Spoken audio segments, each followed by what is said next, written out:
తెలంగాణ రాష్ట్ర ప్రభుత్వం ఈ మోడల్ స్కూళ్లను కొనసాగించాలని ఆ రోజు నిర్ణయం తీసుకున్నది అధ్యక్ష.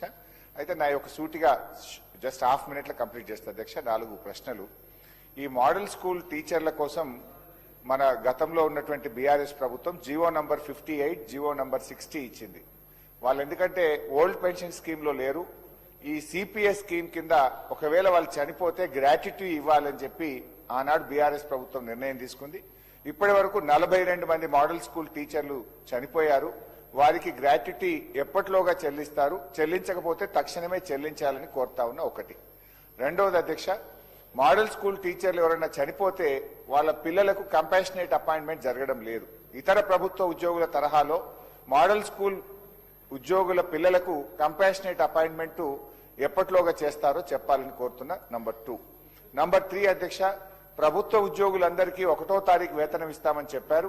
మోడల్ స్కూల్ ఉద్యోగులకు 010 కింద దయచేసి 1వ తేదీ వేతనం ఇవ్వాలని కోరుతున్నాం.